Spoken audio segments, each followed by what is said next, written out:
welcome to the Serpent Temple podcast. I'm here today with Floyd, Hello. myself, and Katie from Pupil Slicer. Thank you so much for coming. Thanks for having me. Awesome, it's a pleasure. Please imbue your spirit into the Psycards that we're going to be using today to reveal more of your psyche and musical taste, so feel free to have a little shuffle. The idea is while you shuffle the cards, they're going to take on who you are and they will arrange themselves into whatever it is into basically we're going to do a formation with the cards. So we're going to do a simple 9-card square. It's a square.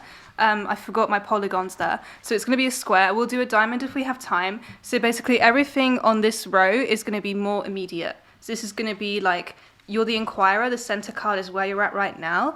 Everything to this side, which is going to be, for the people listening, oh my god, left and right, it's going to be to the left of the inquirer, is going to be like immediately in your past. Everything to the right is going to be immediately in your future. Down here is going to be stuff informing you, stuff that's happened in the past, things that inform how you feel right now, where you're going. Everything here is going to be your future. And if we do the diamond, the top and bottom is going to be like your driving force, everything that pushes you forward, and your end force, what you're going towards, your ultimate goal. Okay. I'm not going to remember any of that. Don't worry about it. We'll probably go over it at the end and we'll be able to tie everything together and you'll be like, holy crap, all these crazy patterns, what's going on? So I'm going to put my hand on the areas where you can put the cards if you're ready to. Okay. If you feel like you've imbued them.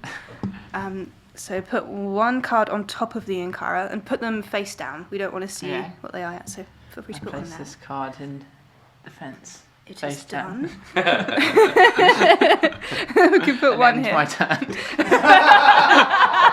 I love it. Feel free to tap any as you go. Put one here. I'm so waiting for the day you either bring some magic or Pokemon cards by mistake. Oh my god. Yeah, I'll bring my Eldrazi deck next time. You pulled the Magikarp. This is the most powerful Psycard. Feel free to put one here. Yeah. And one over there. And then down here. That's the chair if you're hearing any weird squeaks and creaks. They don't pick up. I'm just going to make it sound like I've done a horrific you said fart that like then. 3 times on the podcast and you couldn't hear the audio, it was just you saying it. I'm secure enough with my identity that I'm happy for some people to feel that I'm actually secretly very flatulent. But yeah. Put that on your gravestone. Oh, that's a good idea. Yeah, I'll just have to have a really big one. And my turn now. This is my favourite Psycard medium reading so far. Okay. Well, before we turn over the first card, for those who have been living under rocks recently, would you mind describing your music and how you are? Because that's not a word. What? It's not a word. Sentence. That's not a sentence. Please feel free to, for those who have been living under rocks, describe your music and how you put it out into the world and what's been happening. Your debut album Mirrors came out recently and it's been doing bloody well, deservedly so. It's like Mathcore. People say death metal and I'm not sure, but I put it in our description anyway because people say it. Grindcore, just very angry, but then also some nice bits in there. So there's a bit of post-black metal sprinkled in with everything else. So I guess like Converge, Dillinger Escape Plan, Death Heaven, and Pig Destroyer, all in a blender. And then certain songs have other things in the blender, like a bit of Employed to Serve here, a bit of Cannibal Corpse here. Can't remember who else I've stolen riffs from. There's lots of stolen riffs, but I think there's so many of them at once. You can't tell what the individual flavours are that make the whole thing.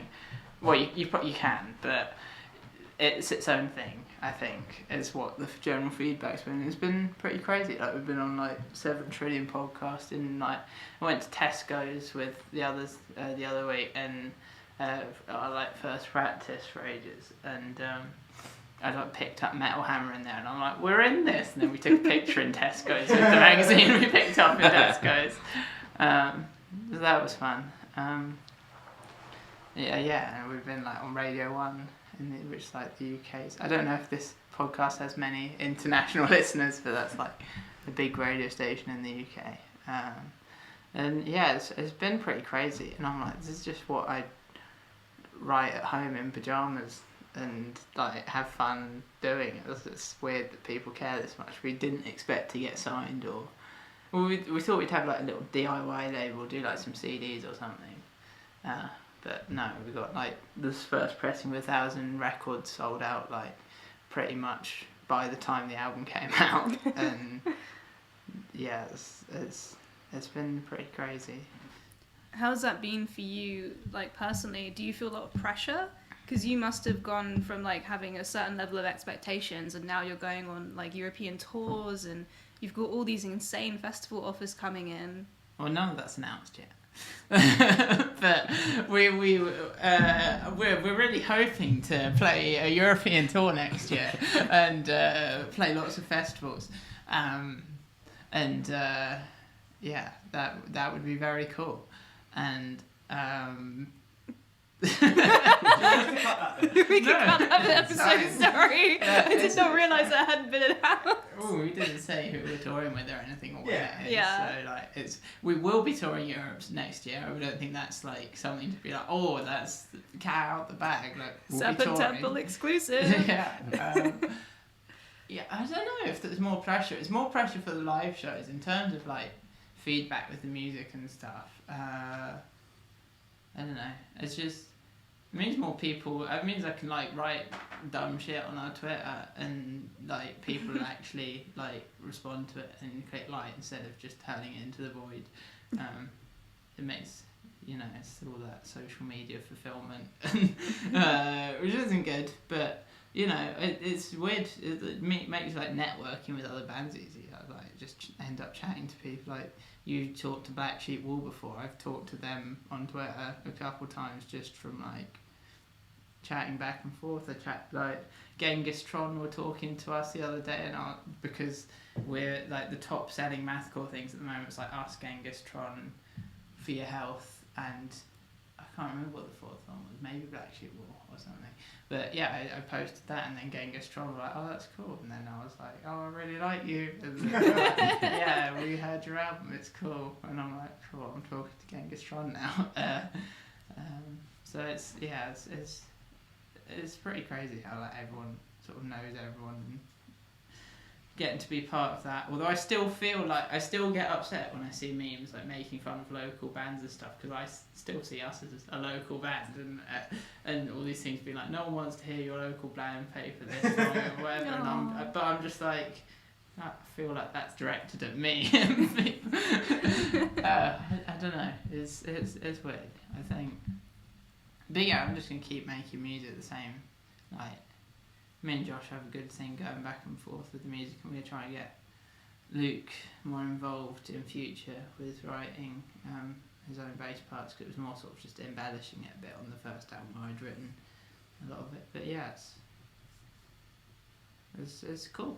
I saw that you're working on demos already. Yeah, we've demoed a couple. I've demoed like one track for the second. I've demoed multiple tracks for the second album, but then gone back and changed the songs after. So then I need to go and demo them again, which sort of defeats the point of making a demo to be like, oh, here, and then not showing it to everyone because I'm like, I want to change the song now. But yeah, I'm hoping to get the demos done by the end of the year for the second album, and then send them to Ped, our producer, and he'll give us. He's in Frontier and Sections, which are really cool bands, and then he's going to give us all the feedback on the stuff, and then from there hopefully we'll track next year and then do a second album like 2023. It's the general plan. But yeah, I sent one that was fully demoed to Ped, and I was like, what do you think? What should we change? And he was like, nothing is your best song yet. And I'm like, you don't think we've gone soft? Because there's like a bit more 4/4 in this. And and he was just like, no, it's like way better structured and like written, and like every section's engaging. Because that's the thing, I go back and listen to Mirrors, and I do really like it, but there are like occasional like 2 bars or something where I'll be like, I could have done something more interesting there and stuff, and so I'm trying not to like rush anything because a lot of the songs were like, this is good enough to play it live, and then we just left it as it was from playing it live, and didn't refine it more past there. I know a lot of people like how raw our music is and stuff, but it's not as like caveman stuff as you think. Like there is a lot of hours of going into everything. Like it sounds like sort of throwing instruments at a wall, but like the one bass note is auto-tuned a semitone up on the album because I didn't like it, and that's how precise I was. Like Josh would record a fill and I'd be like, that was perfect, but can you swap the like tom to the other tom and do it again, because it just isn't sounding. So I was kind of cold control freak with the album. I didn't want to put the title track on the album because I don't think the pinch on it's good enough on it. No one has picked up on that. No one cares. But for me, I'm like, it's not good enough. So I'm going to try and avoid that on the second album and make sure everything's fully demoed.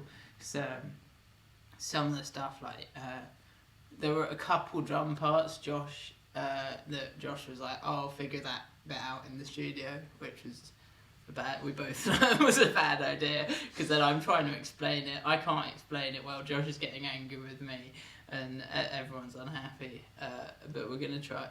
Luckily we recorded with Mike Mallion, who's from Monuments, the drummer in Monuments, and he was like a translation barrier between me and Josh. I'd tell him what I wanted Josh to do, and then he in drum speak would tell Josh how to facilitate this. But yeah, we're gonna try and be a lot more prepared. I mean, it took us like a year to record this album, because we did the drums in like February 2019, and then guitars in like July, bass in like August, vocals in like September. I thought it would only take like 3 vocal sessions. I could only do like 1 song before my voice went, because I don't know how to do vocals properly, so I ended up taking like 3 months to do the vocals, going in every weekend. But yeah, I think it all came out well in the end, but we're going to try and be a lot more prepared on the next one. But don't worry, we're still going to be like very angry and loud. We'll just try and be better than what we are. A lot of people say like, oh, it's like Calculating Infinity by Dillinger Escape Plan, and then the direction it sounds like we're going is Miss Machine, but and like as much as I'm like, oh, that's crazy to be compared to that is sort of the direction, a little bit more poppy but still preserving the more there's a lot more clean vocals on the second album so far. One of the others heard the chorus on one of the new songs in MIDI and was like, it sounds like the new Bring Me the Horizon stuff. And I'm like, cool, I love that album.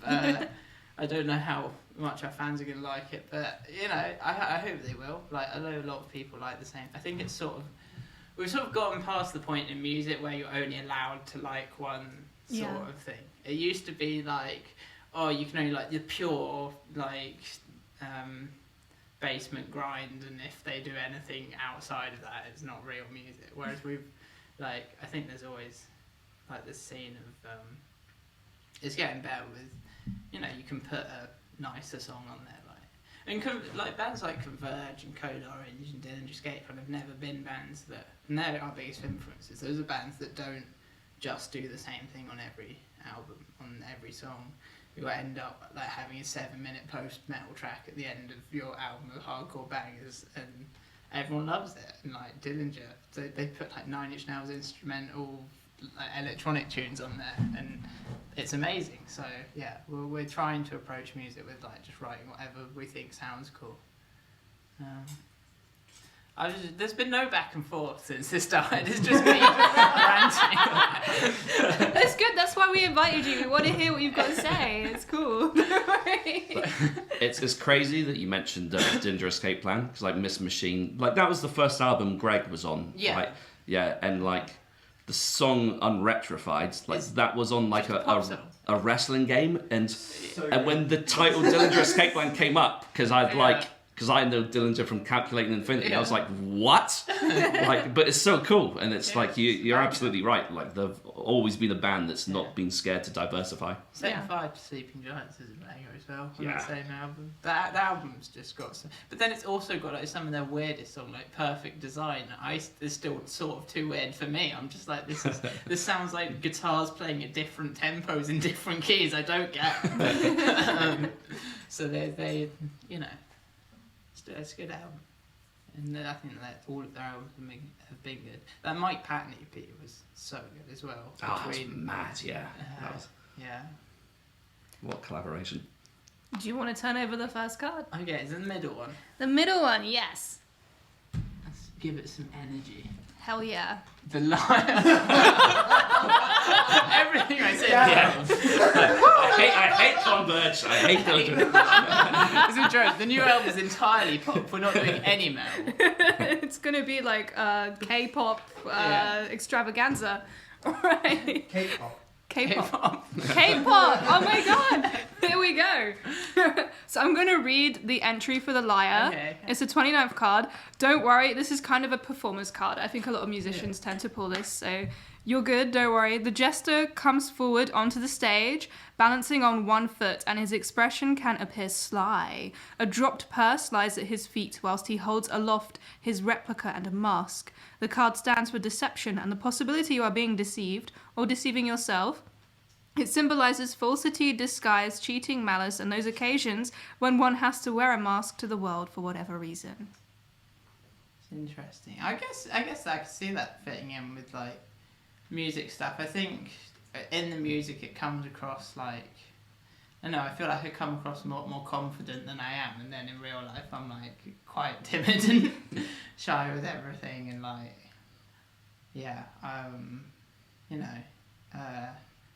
anxiety and depression and all those things are like things that you don't put on stage, because it's weird, like I seem to switch into like a band Kate mode, and I'm like, yeah, now I can function and do this thing, and I've never sort of had stage anxiety, whatever, much. And I mean, we've only played to like 50 people at our biggest show.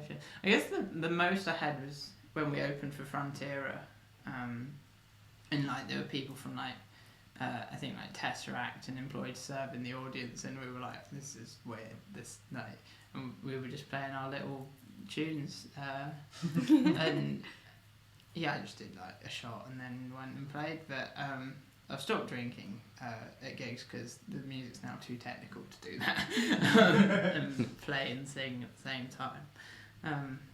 But yeah, I feel like it's definitely, you know, you got to perform more confidently, and I quite like that. Just sort of you get a chance to be someone else on stage for a bit, but then like, yeah, I think I'm a lot more I always worried that people will get scared, because I know I've seen bands where I'm like scared to talk to the singer because I'm like, they were really scary when they were playing.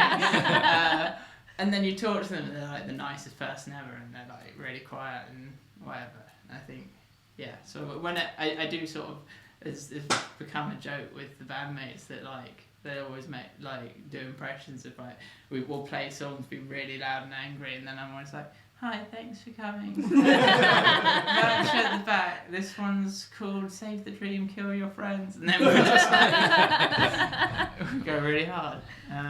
Are you gonna talk when you're like between songs? Is that, or have you thought about like not doing that to preserve that sense of the stage persona? I like doing it because I think it's funny. I like it when bands have like, we saw like St. Vitus, and I think like one of the guys in the band was like, hi, we got a thing on Netflix, and you can come and watch it on Netflix, and then you start playing like St. Vitus songs. I just weren't expecting that at all. It was really funny. I love stuff like that. It does make them seem more human as well. It's more human. I think there are bands that like, I don't think Code Orange are a band you'd ever see like talking. Like, they do talking between songs, but that's all entirely in character. But then they're still really nice when you see them out of the character of being like, Philly hardcore, let's fucking go!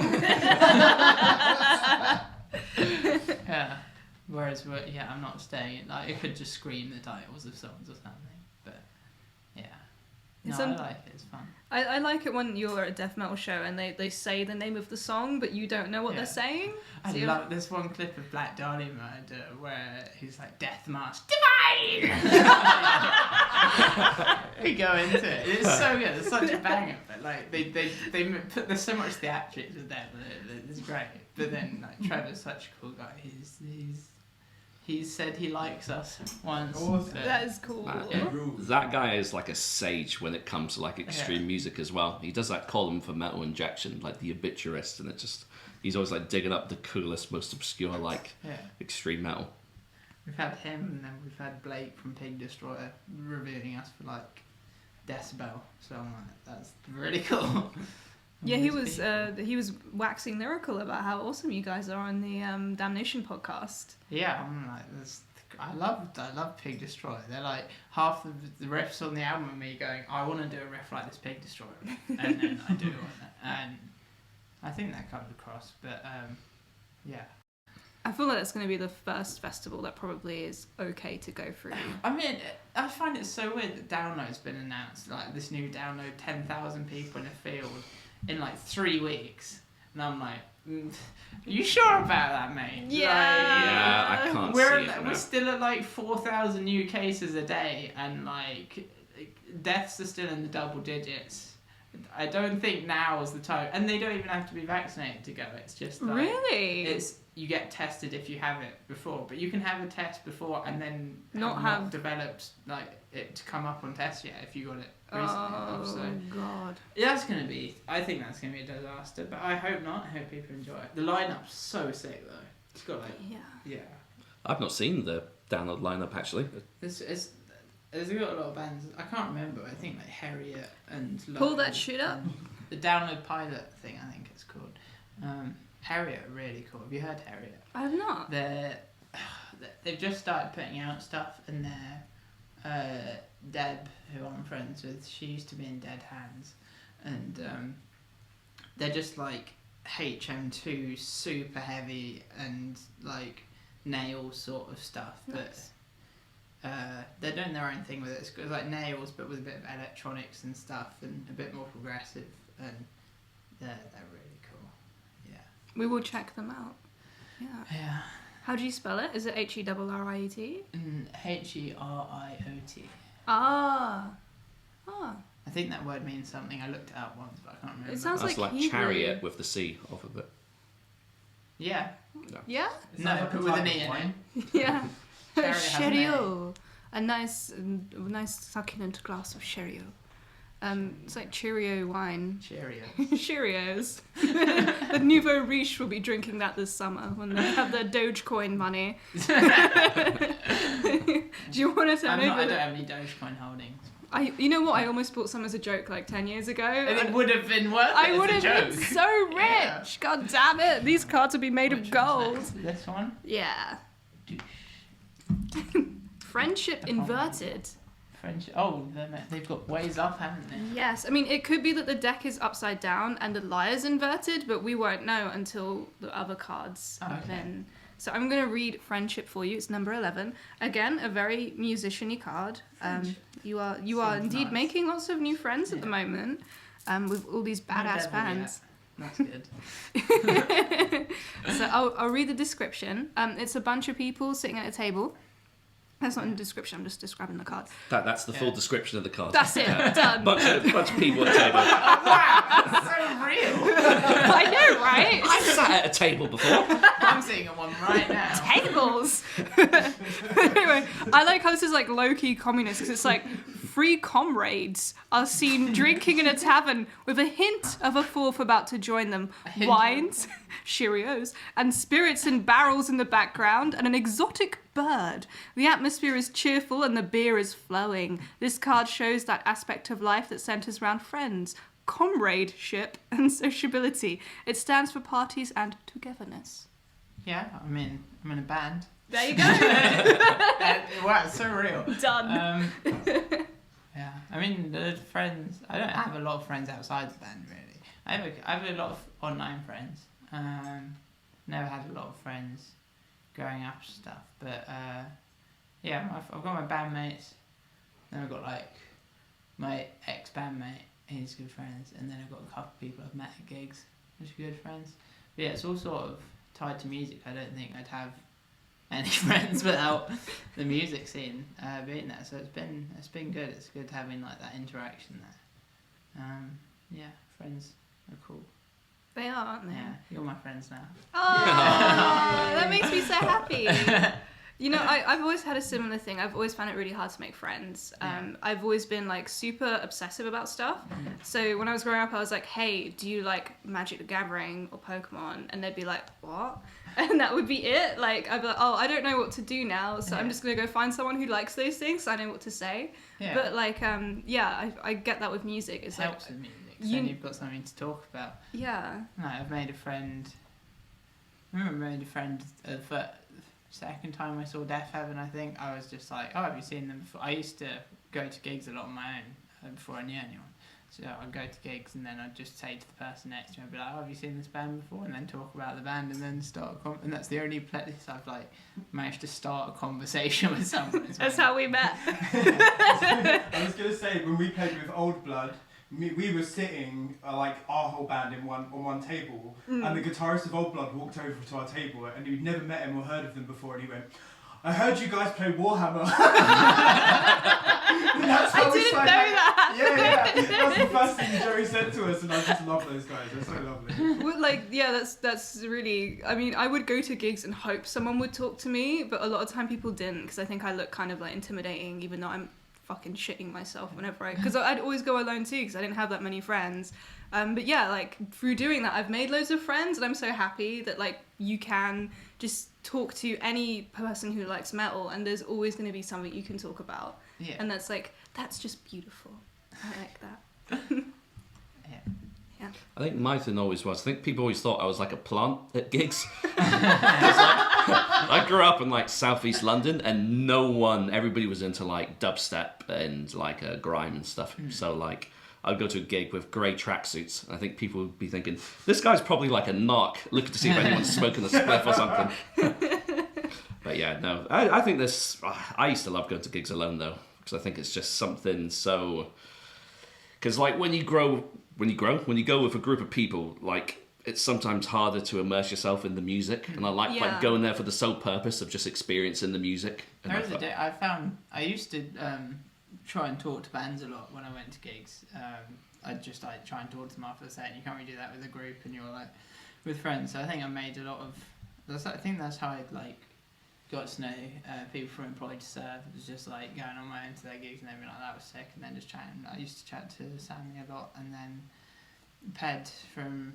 I made friends with Ped it was we're like friends with Ped from Frontier and Section who produced our music, but it's so funny because I feel like I've tricked him into being friends with us. I really liked Frontier. I bought like a whammy pedal because I liked Frontier, and then their first London gig was coming. I'm like, oh my god, this is gonna be so sick. So I went to that, and then that gig I was like asking him all about all his tech, and I was like, oh, this is cool, yeah, and we've got this project, and maybe one day when we've got an album coming, we might want to like do it with you and stuff. And then eventually we sort of kept in touch at the next gig. I think I did an interview with him for Mathcore Index, so I used that to be like, oh, let's catch up and then have a thing. And then we did the album, and now like we sort of just like text each other about stuff going on, and like he like just messages and says, oh, just checking in, how you doing, how's stuff coming along, and just to chat and stuff. And I'm like, I can't believe he's been tricked into being friends. It's because I really liked his band and talked to him a lot, and now he's friends with me. And I feel like I've tricked him.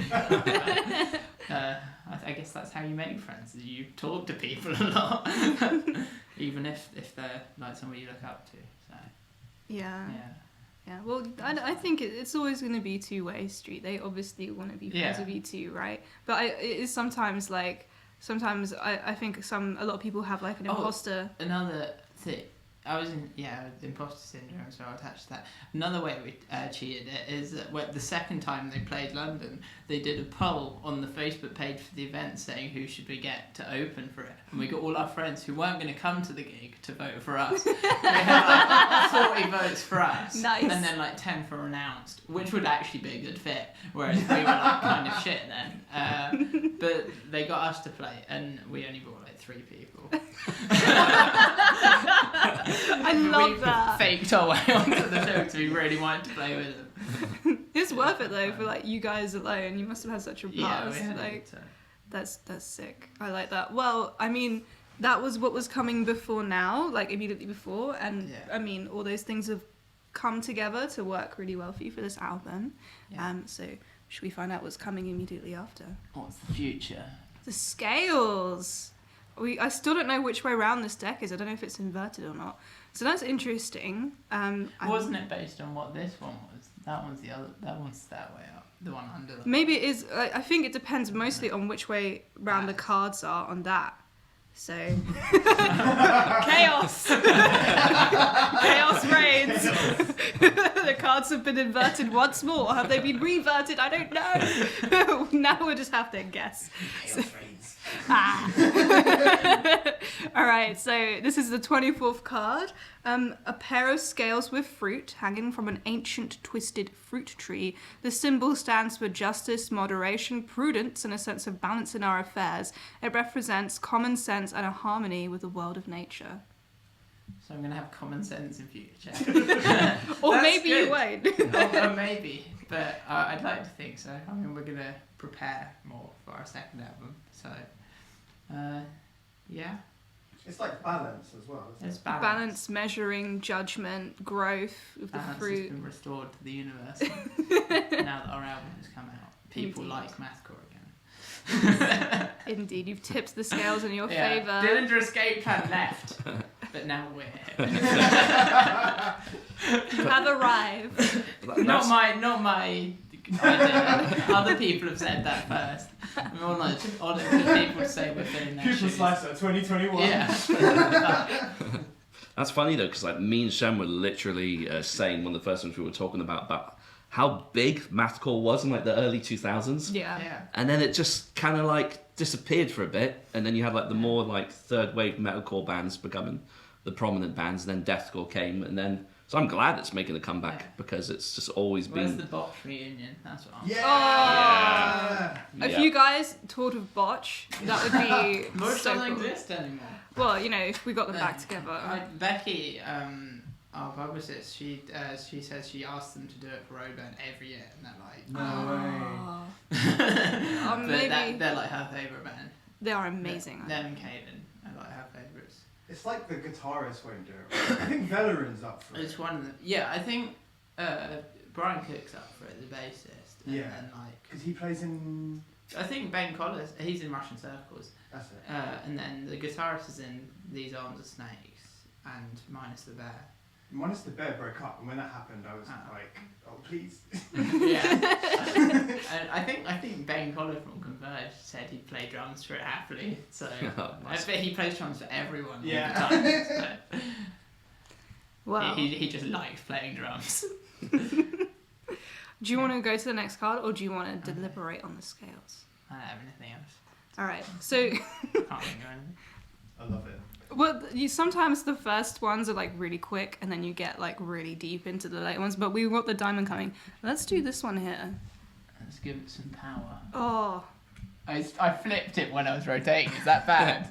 who no, I love the chaos. Honestly, I love it. This is all part of the process. The Mathcore style tarot. 4 4s, you turn them all over, they're all the same. This way is all around. Fibonacci, just so you know. We've actually pre-calculated every single angle and frequency in this podcast. You are listening to maths genius. Yeah, Turn this that in 1316. so this is like really close to the scales. This is the 27th card. These are, I need to swallow, sorry. The 7 characters. So these are kind of like different aspects of our personalities and those around us. They play a part in the drama of our lives. So the beauty is a beautiful woman in a fine Tudor-style gown. She's seen looking at her reflection in a mullioned window as if she is waiting to make her entrance and checking her appearance.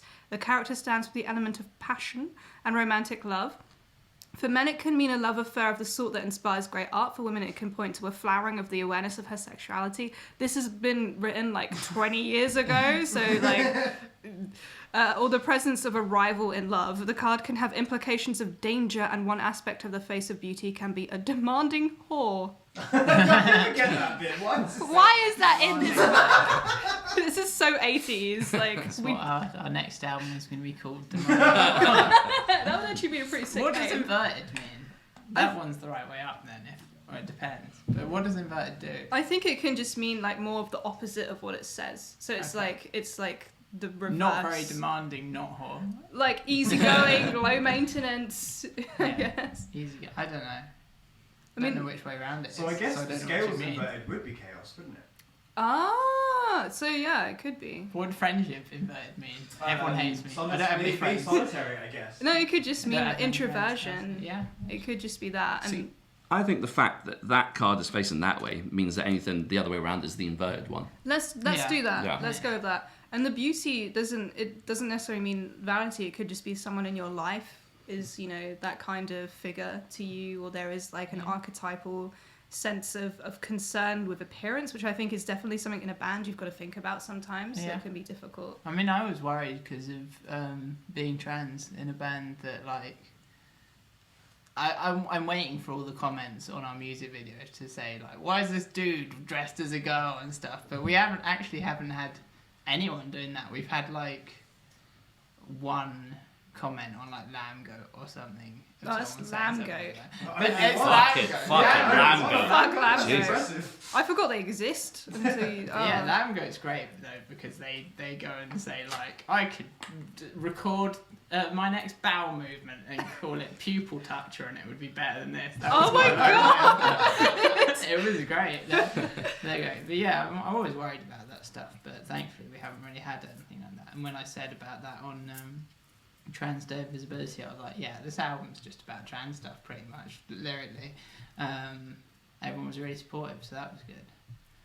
that's really awesome to hear. I think, Yeah. you know, there is definitely a subsect of... We're not a black metal band, so we don't really need You don't to have worry to- about it yeah, as you don't- much. Hardcore fans, at least this sort of hardcore, tend to be alright, which is good. I love the wholesome response, like Yeah, the generally wholesome very response. wholesome. It's been nice as like as a person of colour to see people supporting people who are like minorities and Yeah. marginalised and who have to deal with a lot of shit. And I think, you know, you probably have to deal with a lot more shit than I do in terms of stuff like that. I can imagine it can be scary sometimes if you're like walking into a gig or something. Yeah, not knowing how people will react. I mean, we got offered to play with a really massive American band like early next year, and we asked our label, and they were like, I hadn't heard of them, but other people had. I don't want to say the name of them because I'll repeat it by accident in public if you do, so don't tell me. Yeah.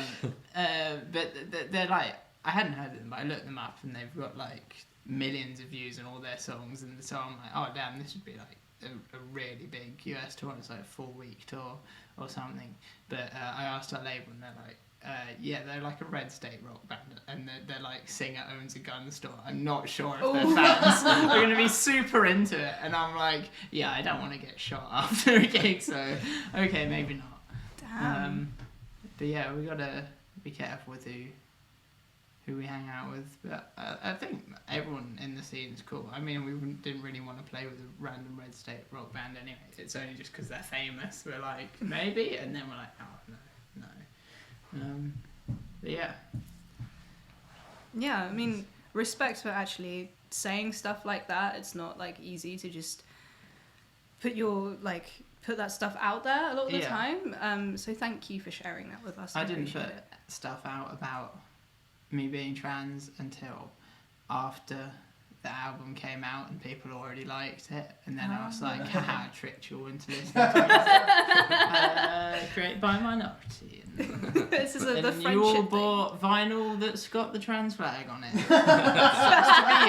That's awesome. I Yeah. love that. That is really cool. I like how you've gone about doing that. But then everyone was nice, so it's fine. Yeah. No one actually was like, I can't believe this, I'm throwing my pupil slicer stuff in the bin. I'm slicing this up. No, but we've had stuff like when I came out there were some bands we played with. There was like a death metal band from London we played with. They were cool. And we were always saying, oh, we should tour together, blah, blah, blah, blah. And then when I came out as trans, everyone in that band blocked me.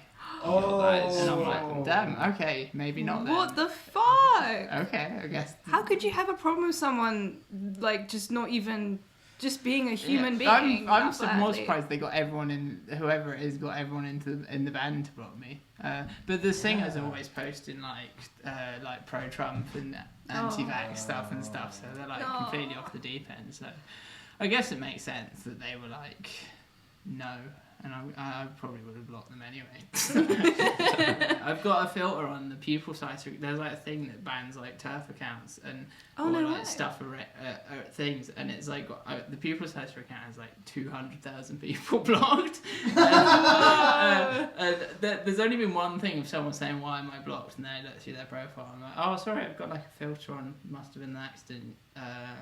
And they were cool. So I'd rather have it safe than sorry on the I'd rather just not have those people listen to us really, if they're gonna like not care about, if they're a person who wants me dead, I would rather them not enjoy my music. It's not for you. Yeah, they don't deserve that shit. But it's just like the people who hold the like the people in the MAGA hats in America, like dancing around to Rage Against the Machine. It's like, not sure you quite got the message of this music.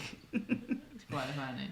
But yeah, irony is lost on people with such powerful brain intelligence. Powerful. Powerful. Shit. Did you say powerful brain intelligence? I didn't want to be too insulting, so I tried to dial it down. Oh. You know, I'm trying really hard to be like not so mean to people, but also I want to be mean at the same time about those people in particular. Yeah. So it balances out in a really silly way. I need my scales to be liberal. Powerful brain intelligence. That's like one of my favourite Twitter memes I saw was it was just like five finger death punch fans being like, and it was just pictures of loads of like truckers and hats with MAGA hats. And it's like, that's not a slam on FFDP. The band who got asked to play Miracle is affiliated with Five Finger Death Punch. I think I know who it is. I'm not going to say, but I'm pretty sure I know who you're talking about. So I'm like, not sure about that one. I'm not sure if the army of truckers driving up would be like super into what we're doing. You could do like a secret Pupil Slicer mystery quiz, like a little treasure hunt with stuff like this, and just like drop some hints here and there. Like if you win, you get right, something. You get a smooth brain. You get powerful brain intelligence. Big brain. My brain. Well, shall we do the opposite card down there? I'm going to turn this one the correct way. Just that way. Oh my god. It's in the same time. place as last time. Vater. Well, I'll read this one. It is the 13th card. How apt. And it's inverted. Ooh, it is. The inverted father. This card shows a father teaching his son to shoot with a longbow. It symbolises the masculine element in the nature of each one of us, standing for authority, strength, protectiveness, that can at times be stern and repressive. I don't know. My dad's dead, so it doesn't play into that, but he died when I never met him, so I don't care about that really. Okay. I don't know. Do you it's think... inverted, no father. Yeah. There you go. There you go. And it stands for masculinity, and I'm trans, so like maybe rejecting that in some way. I don't know. Do you feel the aggression in your music is more like a feminine rage, like a rage against oppression and the stuff that a lot of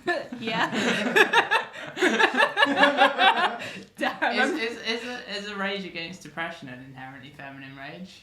Is rage gendered? I don't know. Yeah. That's a question. I've never thought about that. I think there are. I feel like Lingua Ignota's rage is gendered. Have you listened to Lingua Ignota? It's great. Yeah, I feel like I don't know if it's gendered, but I feel like it's like archetypal. Feminine, imbued with feminine energy. Yeah. I like Lingua Ignota. It's hard to say. It is. What did you say? You said lingua ignota. Is it not lingua? I also When we did a review of the new lingua ignota EP, and like he said it in a really funny way, and it kept cracking. no, I also fucked up the word Caligula. Like I tried. I was like Caligula. But I just want to say, like Roadburn being cancelled, I was so looking forward to the collaboration between Full of Hell and Lingua Ignota. I think that would have been so good. Yeah. mad. I think they're still going to do it at the next Roadburn. I think Dylan's carrying over as the artist in residence. That would be really cool. Yeah, they're really cool. I hung out with them a lot at Roadburn once, and helped them load their van when they were leaving. That's cool. I don't know if they'd remember. Saw them at a couple shows ages ago, and then I didn't really like the last couple albums. I mean, I like them, but I stopped going to gigs as much, so I didn't see their last few tours. It'd be really cool to play with them though. In that sort of vein, do you know the band Knoll? I don't know Noel. I feel like these guys You probably post about them a lot. Knoll. They're sort of in that similar vein. They're really cool. I'll definitely check them out. They're all like 19 as well, and I'm like, that blows show my me mind. Up. That's not fair that you can write an album that good, get it produced by Kurt Ballou, and then be that good. Like, Oh, no way, really? Yeah, they got Wow. it. They recorded at the Bricktop with I think a guy who was in Weekend Nachos, and then got mixed. Because like Harm's Way recorded at Bricktop as well, right? Yeah. And that's where I heard him from. Yeah. Harm's Way are really cool as well. Mm. Yeah, Full of Hell are really cool, and I like Noel a lot, and they're in a similar vein. I hope we get to play with either of them, or Harm's Way, or Converge. I love bands. I want to play with them. Aww. Music's so cool. Isn't it great? It is great how there's this thing that we all have that like everyone who's different can all do together. Yeah. I got we announced like a charity show we're playing in like May in Edinburgh. We've never been up to Scotland, so that'll be cool. But like it's a pre-show for like a festival, and there's loads of people saying, "Wow, that lineup's so stacked." After we posted it, I've never heard of any of the bands on the lineup.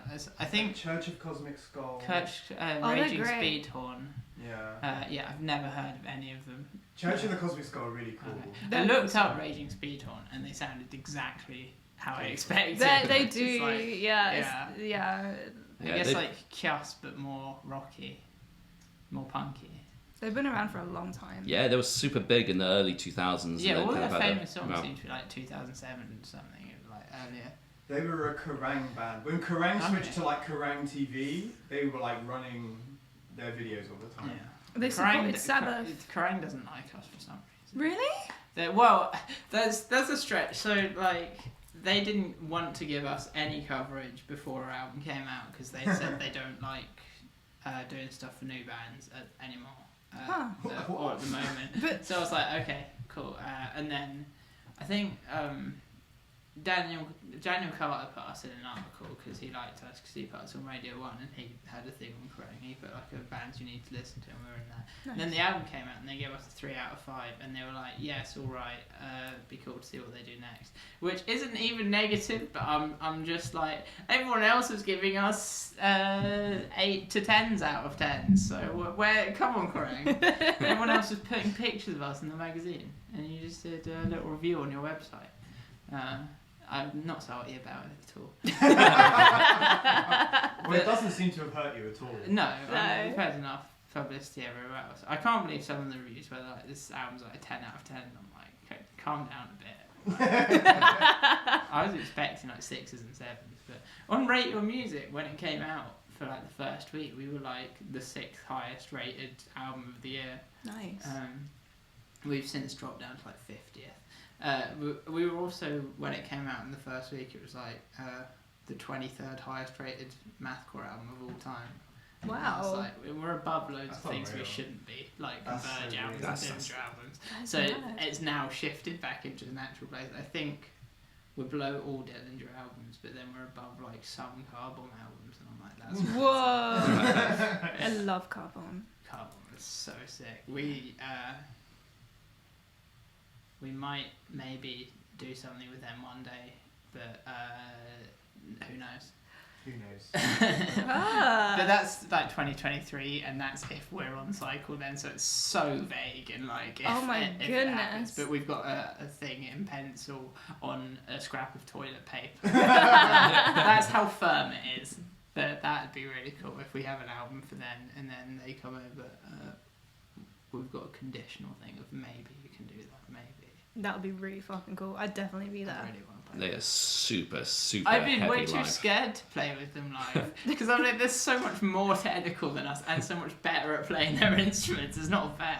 Like, they're just like machines, humans, and then they just chat shit. Like the singer chats so much shit between songs. I've watched things, and he's like going on like rants and making awful jokes that aren't funny. And, I love stuff like that. yeah, he's like loving it, and it's so weird to go into the music so technical, but then just be like kind of bad stage banter. But you know, music makes up for it, and it's really endearing. They're cool. Oh, well, I hope it happens. And when it turns to pen, I'm going to be there. When that toilet paper becomes a piece of paper. No more paper. Yeah. Should we try this one? Just very quickly on the point of stage banter, a band that kind of broke up a while ago. You may have heard of the Red Chord. Yeah. Yeah, love that band. And the guy his name is Guy, the singer, and the band had the best stage banter. Like he would go on stage and be like, right, this song is our last song to mosh, but it'd be the first song they played. So it just fucked with everyone's head. They would say that for every song in the set. This is your last moment. Yeah, this is your last chance to dance, motherfuckers. And it was That is amazing. Yeah, Such a I legend. want to do that. That sounds funny. Your last chance. I'm going to flip this as I flip it. Chaos. Whoa. Oh. Oh my I made the death the goodness. right way up. It's like facing the No father. doubt. Oh my goodness. Okay, here's some stuff. You've got some interesting cards. Number 6. Oh, it's falling apart. Number 16. Oh my gosh. A doorway leads into a mysterious burial chamber, a skull-shaped hill. Flowers lead the path to the portal, but the mood of the card is somber. That hill is not skull-shaped. It's just a hill. That's a really weird skull. That's just a mound. It's just a hill. If my head was that shape, I'd be worried. It's kind of chin-shaped. It's a chin. Maybe it's a chin. It's like a Vindiluvian's head. That's a really obscure reference. Sorry. Reference, yes. Yes. I continue. Death is the natural end of life, and the card symbolizes finality. The tomb brings reminders of resting places of the great heroes of mythology and carries with it an implication of the possibility of rebirth, such as a second album, perhaps. Or Dillinger Escape had a fucking dead. It's time for us. You killed them. We killed them. They heard our new stuff and they were like, "Oh, we'll call it quits." We're taking over. No, that's. We should stop saying. But maybe in terms of, we've actually got music out there. Like, there's not where it's the end of this phase where like. There was 3 years of playing songs off the album live, and then people were like, "Oh, that's cool. Have you got anything to buy?" I'm like, "No." And it's just having nothing and just going around playing live, and like loads of people who'd seen us live was like, "You're really good," but there's no way to like prove that to anyone who hasn't seen us live. So you have to put us on the bill first, which means, you know, now we're in a place where we have proof. It's done. We've made the thing of what we want to do. So. Yeah, we've got music out there that reflects where, because it's always been a thing of like, the first EP was sort of a joke thing. We didn't take it seriously. We were just having fun. We did take it seriously at the time, but it's like not near. Like our vocalist showed up to record the vocals for that first EP, and he'd been up all night doing coke, and showed up high with like a 4-pack of beers, and was like, "Let's go!" And his lyrics were written out on like scraps of paper. Like it just lines in different directions. Who knows which was for which? I've still got those bits of paper because they're funny. He hadn't memorized like the song, so I had to like get in the room with him and like clap along to the songs, trying to get it every time. So it wasn't great. He's a lovely guy. I mean, like, he's one of my best friends. But our thing is like he's a great guy, but don't make plans with him and don't be in a band with him because he is notorious for being like, oh, sorry, last minute. Like when we were going to play with Frontiera 3 days before it, he was like, yeah, I can't do that show anymore. Oh. And then I had to learn all. That's why I learned the vocals because I had to learn it all. But yeah, I've been doing vocals since then. And this album was the first time I wrote them, and I spent a lot of time on writing the songs in general. So I think it was finally at the place where I wanted the album was done when we released our last split of 2 songs, and I didn't want to release those songs at all because I was like, the album's better, and it was like, yeah, but is the album going to be done within like the next 2 years? And I was like, oh yeah, no. So so we had my bandmates convinced me to do those songs, and we put them out. But now the album's out, and it's a reflection of where I want the band to actually be. But now I'm like, the album's boring. I like the new stuff more. So I'm bored of these songs. I've been playing them live for like 3 years. So I'm going to try and have some energy when we play them live again, though, because I think it's going to be really different playing with people who know the songs. I think playing to an audience that knows the songs, we've like got songs that people like Wounds Upon My Skin is my least favourite song to play because we played it for so long. But it's also our most popular song. It's like 40,000 views on YouTube, so and people like it a lot. So I think playing that with people knowing it is going to be very different. That sort of energy you're always going to feed back and forth with the crowd. And when there's 1,000 people in that room as opposed to 50? I don't want to think about that until I'm walking out of there. I'm used to 50 people. Like, those are the best gigs, though. The ones, I mean, those are the only gigs we've done. Like, I mean, the best gigs in terms of going from like the ones where like 3 people come and they're 3 people from the other band and the rest of the other band's outside smoking as your audience. I suppose having 50 people in the basement is like a step up from there, but I hope there's going to be a bit of a step up from there as well. So yeah, it's going to be the end of one era, the start of a much more exciting one. But not that wasn't fun. It was sort of required to get to this point. So it's like the death of the old and the birth of the new. Yeah, I tied it back into the future slicer. To the apparently skull-shaped mounds. the so-called the alleged skull-shaped mound. Yeah, that's what the liar was referring to. Oh. I always do this. Not smooth. I like nice one.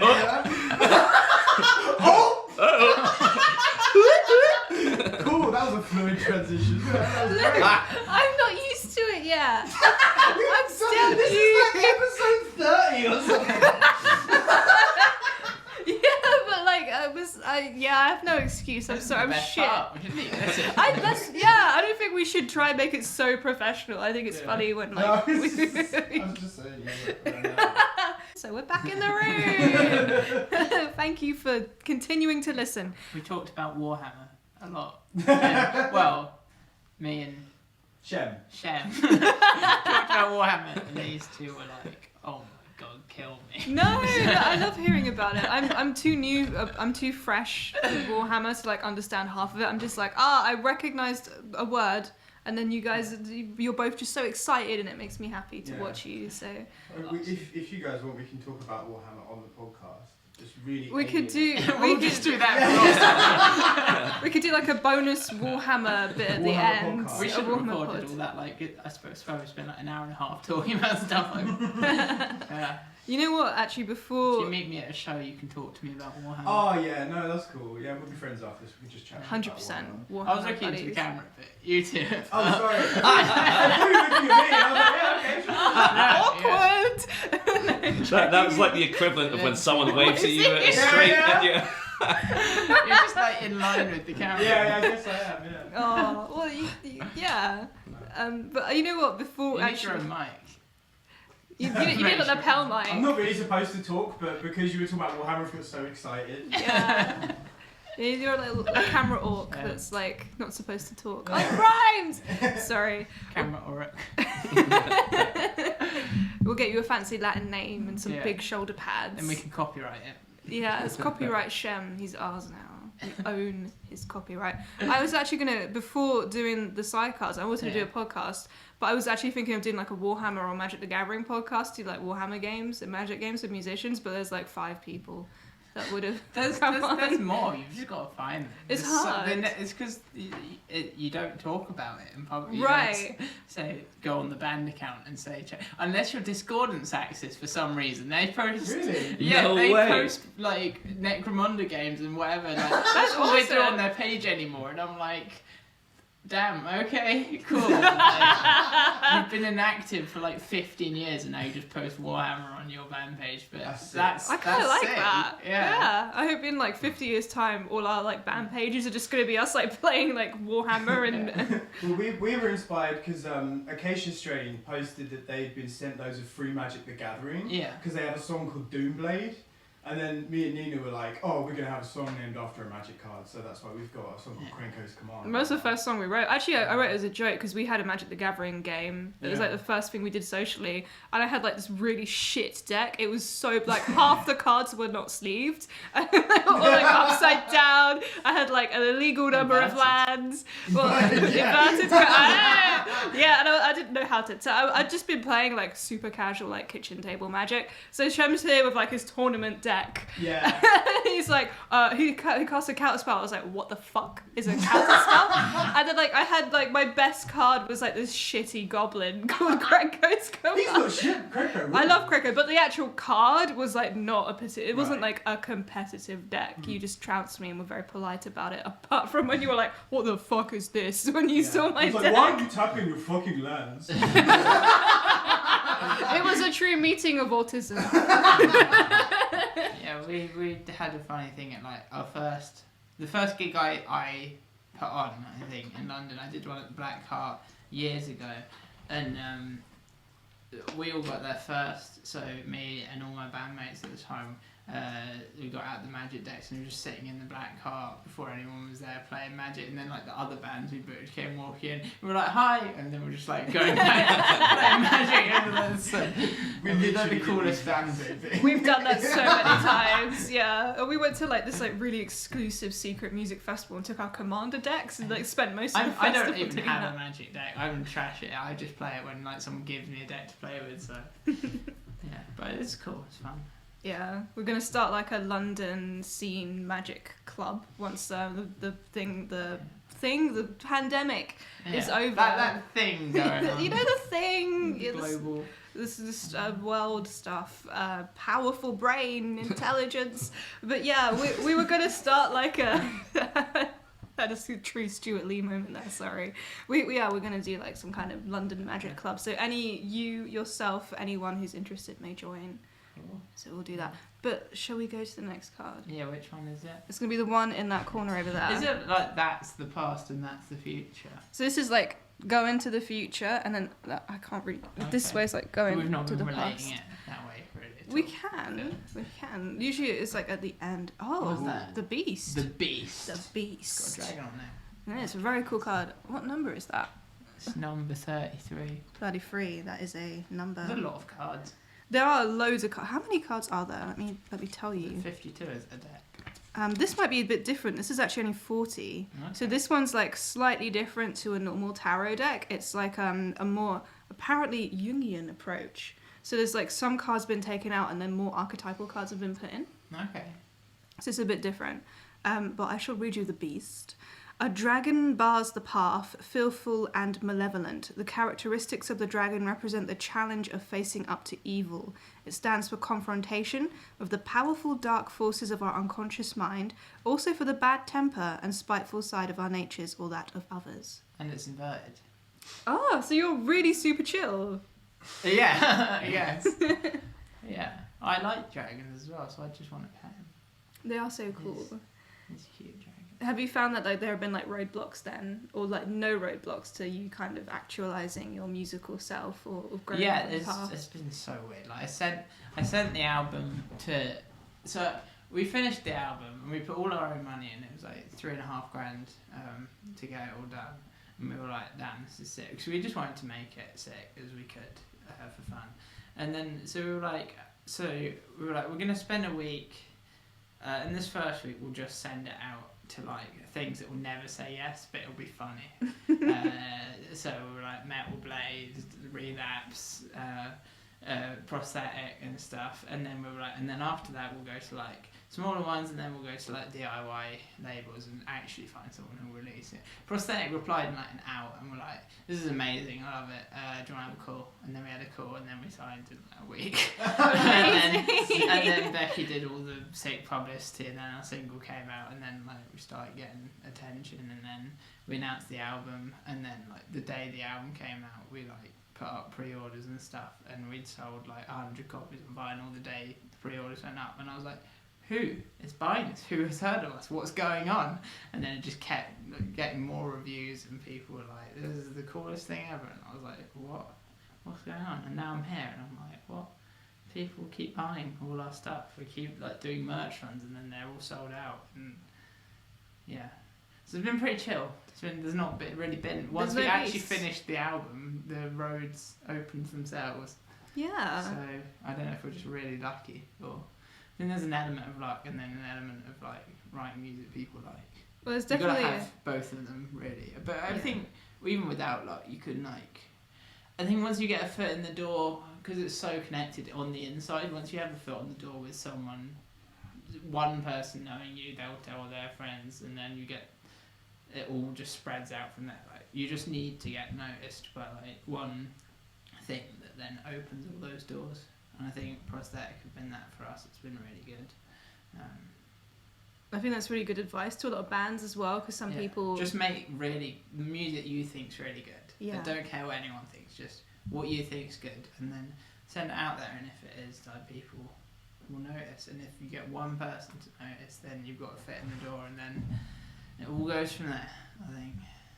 Not that we're like massive, but like we have a bit of success. We've sold enough to make back the cost of recording the album, hopefully when we get our royalties, which who knows when that'll be, you know. Label life, am I right? Yeah. Yeah. Well, you certainly grew very quickly over a short period of time. Yeah, that's the main thing. Like, it just exploded. We went from 30 listeners on Spotify to 10,000. And I was like, oh, damn. You will certainly get some royalties from that. Like, we'll get sure. like 5p from Spotify. Yeah. Really great. Well, you know, it will be that. The thing is with like online stuff, it can really suck how low it is, but it will always, you'll always have that opportunity to make that money at least. I think the main thing is going to be like touring and hoping that like people buy merch and records. That's the best way to support any band, is buying merch or touring, because at least with our thing, like our record label doesn't care about anything with merch. It's like we do whatever, and we get money, we get whatever we make off the merch, so they can use that to go towards future stuff. But the label's been really helpful with like helping pay for photos and videos and stuff. We're going to be doing a new video soon for one of the songs on the album, and then some new photos in there covering all that, because they want to sort of give a second breath of life to the and sort of treat it like the album release again, and then like revamp all our visuals and stuff, and try and you know, just to give it another push. Exciting. A bit more before we go on to like future stuff. And I think once we get our like tours for next year announced, we'll sort of be able to like, people are gonna be excited enough for them that will be the drawing thing, and then people will be like looking at the headline band and being like, oh, what's this band doing main support for? And I'll be like, oh, thank you for looking at us. Maybe, I don't know. It's cool. I'm excited for next year. It'll be fun. Next year's gonna be like an explosive year in many ways. I think people will be back at gigs, and I feel like that's going to be the return of live gigs. I feel like this year still feels a bit too dubious. but we're getting to the point where like a decent amount of people are vaccinated. I haven't got one yet. You have to be over 30 to get one. I'm on the cusp of eligibility. My boyfriend's got both his, and his mum's got both his. Lucky. I'm not lucky. But yeah. I'm hoping it's next week for us, for like the under 30s. Yeah, because it's like 30 plus this week, right? So I'm hoping. Yeah. They did it pretty quick. like the 5-year ban. So. And they just approved the Johnson & Johnson one-shot one. The Boris Johnson & Johnson. I saw a thing with like Johnson from Peep Show and him saying most do it in 2 doses and I do it in 1. It only takes me 1. I just dread to think how much of a horrific hangover you have from this one. I'm having a word hangover today. I had mine. I had my first shot like a week ago, and I was like, the first day I was like, my arm was a bit sore, and I was like, yeah, whatever. And then the second day I was just in bits. Like I had to sleep the whole day. Like I just slept for like 24 hours. It was insane. Worth it. Worth it. 100%. I am so excited to have that like 5G liquid in my skin. Yeah. I mean, you say that, but then like you were having struggles with your 4G signal earlier, so it's not really. Exactly. Yeah. It's kind of disappointing, to be honest. Oh man, Bill Gates, get on that shit, please.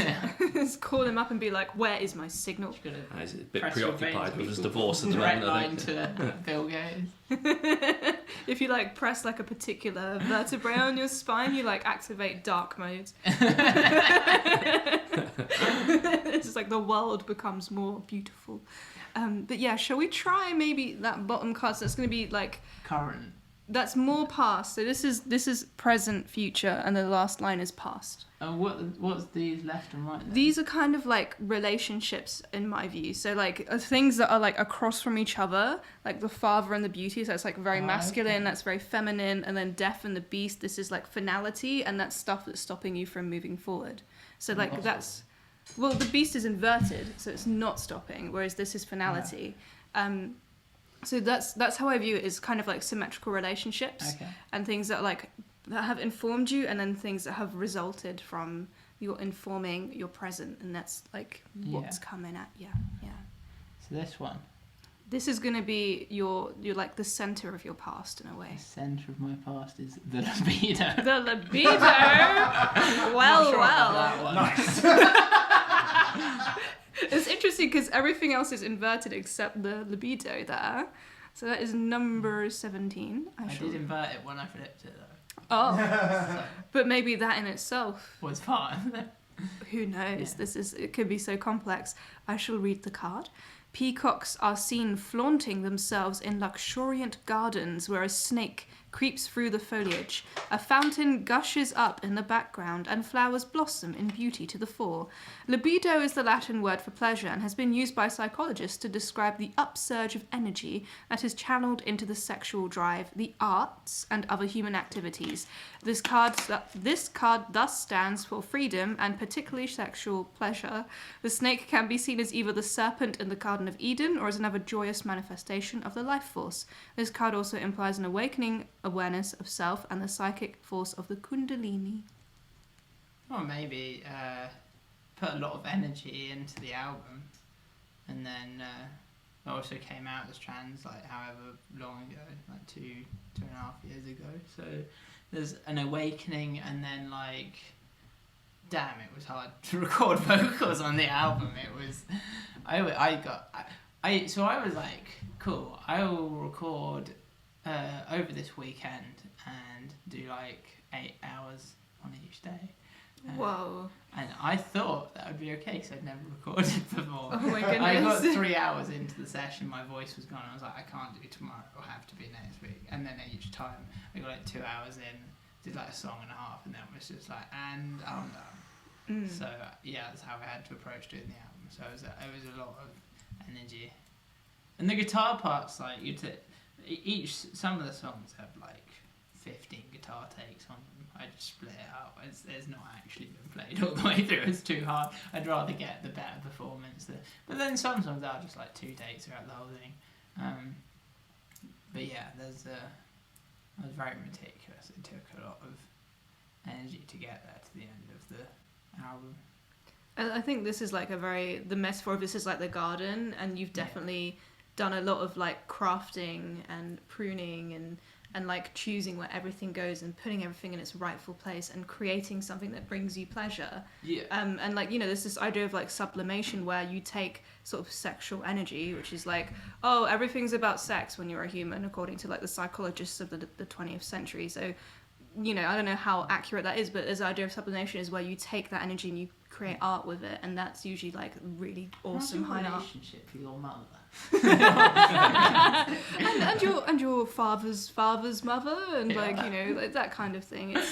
It's very, how do you feel about that, you know?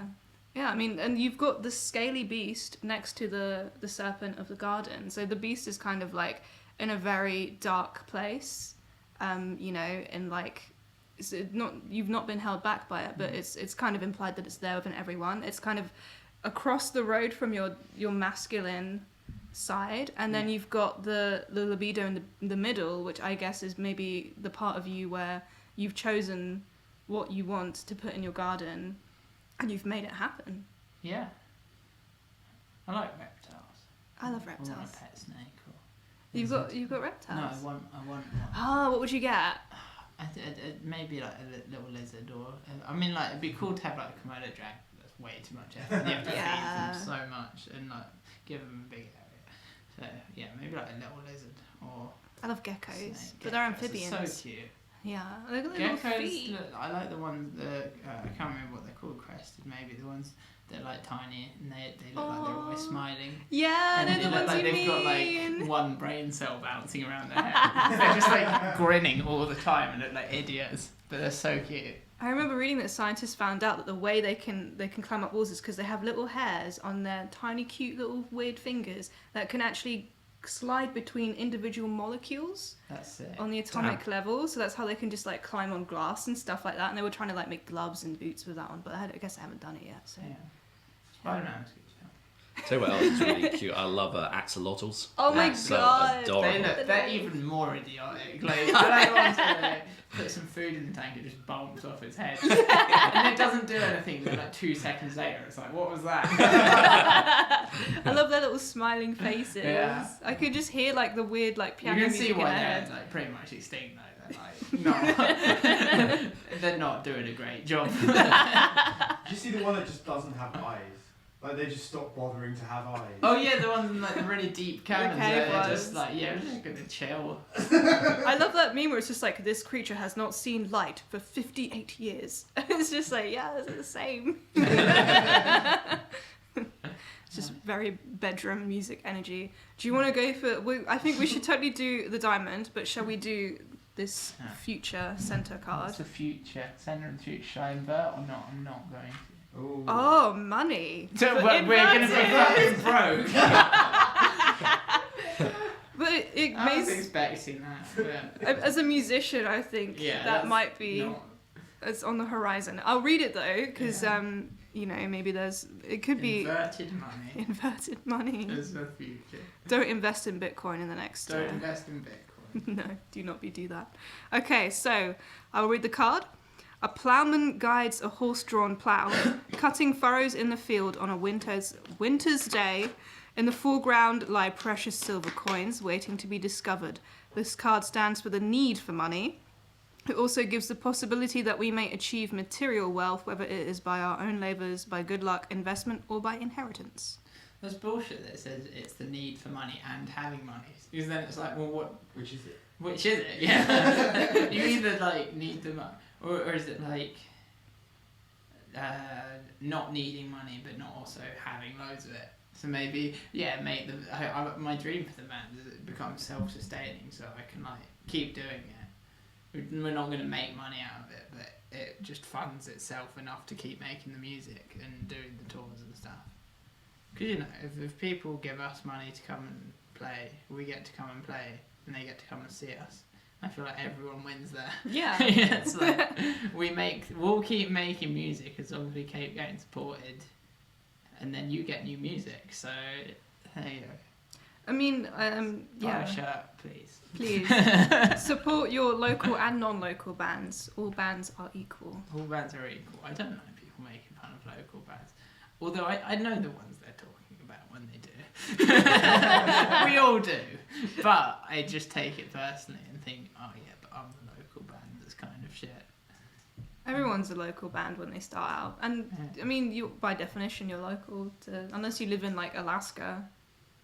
I don't know, like the middle of Still local to nowhere. Alaska. But there's no one there, so I guess you're local to some Sorry, like, polar Alaskans. bears. Sorry, Alaska. All the Alaskans watch. The polar bears are like, sorry, can't come to your show. I don't, there are polar bears in Alaska. What am I talking about? It's well travelled. Settled in Alaska. They're like really like super jet. But he's not into mathcore. He's more of a sort of death grind sort of carcass guy. I feel like polar bears would be like thrash guys with like the caps. Yeah, thrash. They got the denim jackets with like Exodus and Totally. Sodom. Slayer fans, yeah. Skullets. Skullets. Skullets are very thrash. Yeah. Also, you know, there are less thrash fans than there were. Havoc are good though. Yeah, I like Havoc. And Vector. Oh. They're good. Shame about the singer being an Oh, asshole. yeah. They Oh, were is it? cool until the whole band imploded. Yeah. The singer beat his wife. Oh, fucking hell. Yeah, really badly. Oh, well. I It mean, was so weird how they played tuned up from standard. They played Really? they played in like F standard. yee. Yeah. So weird. I guess it would work for thrash, I think. I don't know. It does. It sounds really cool, but yeah. I would hate that as a singer. I'd be like, oh, stop. No. No, I'm not higher. You like going lower. I like the low. I like mids and lows, and not into the like. And that's my job. I don't want anyone else coming in there and taking it away from me. Anyway, well, we've got money. Let's do the diamond formation. So, you need to do one here, one there, and then one right at the bottom. So it's In a that order. big old diamond. Any order you want. Go shuffle full again? math. Go for it. Imbue those cards. Some more. Can I just say, do you know, that's what really used like talking about bands that like disbanded because they just couldn't financially do it anymore. Always used to piss me off when people were like, oh, I wonder what happened to that band. It's like, yeah, you weren't fucking buying any merch and you weren't going to shows. That's They couldn't why. do it. Yeah, that's why the band imploded. Being a band is mad expensive because So like expensive. people don't always think about the fact that like you got to pay for the album. You've got to, if you're gonna pay for PR, which most bands should, in my opinion, unless you've got some person in your band who's like really good at doing that stuff. We got PR through our. Becky's amazing. Becky, we just get for free because You're so lucky. It's really lucky. I want to She's pay so for good. her. Like I Yeah. actually need to email her and be like, I please. think she does do independent stuff, but She she's does. really busy. So Yeah. it's like Yeah. she's I want to book her like 2 years in advance. Yeah, that's what I'm basically, doing. Yeah, let's do a campaign. Yeah, because I tried to for the first one and she was like, no chance. And I was like, okay, I'm gonna book you like at least a year in advance, and that's what I'm doing. I think I'm gonna book her for like 23. But yeah, honestly, a PR campaign. Like we got a quote for the first album when we were like a buttfuck band that no one knew. They were like, it's $1,000 a month for a 3-month campaign, and I was like, what? But it's that's how much it can cost, you know. But don't ever buy the things which are like. Oh, the £50 30 steps to be a massive YouTube band. Yeah. Or like buying onto like a magazine that no one reads or something. Yeah. Never pay for a review or things like Yeah. that. Never buy Becky posted this one on Twitter and it had like tiers of deals and it was like per track like price and it was like We get emails. the highest one. It was like we'll send out an email of your thing to agents, public. I'm like, why are you sending it to? No, it said like agents, publicists. It's like, why would you send it to other publicists? But like, agents, publicists, magazines, all our contacts, and it will be sent 12 times a week for 6 weeks for no. ultimate devastation. They're gonna hate your band. For ultimate devastation. And I'm like, Yeah, your you're career. devastating their spam folder. Yeah. That's like, why That's- would you do that? It's not good. I'm yeah. rotating this as on place. Nice. You've got that. You've This got one's to going pay. straight. You've got to pay for PR. You've got to pay for Yeah. the actual production. You've got to pay. If Each you want one to do music videos was like $2,000. music videos are mad expensive too, and Well, then band One photos. was like 300, one was 600, one was $2,000. It depends what you're doing. It Really. depends. Yeah, Yeah. like the good live action ones are going to be a lot. Yeah. Band photos can be anywhere from like 200 to 500, depending on like because you need good band photos. Becky always says like, 100%. That is so one of the important. most important things. Like because a lot of people be like, I don't want to put my face on the band, but like You have to, unless you've got something. you want to be in like Kerrang or whatever. What are they going to print? Yeah. What They're not can gonna they put your print if album you don't art give them on. a picture to put in there? What do they put? Like your LinkedIn profile pic or something. Yeah. Kerrang picture is Like- the same as LinkedIn picture. Yeah, like what, a screenshot of your Facebook page goes in. Like you have to have Yeah. something to go with the thing to promote the article. Like text articles get so much less attention, so people aren't going to do them. You have to like. You need to give people a reason to want to give you a chance. Like if that's even if you have a story, you still need an image to go with it, and a lot of bands don't have the And creating a story. cohesive image with everything is also really good. Like you have to have.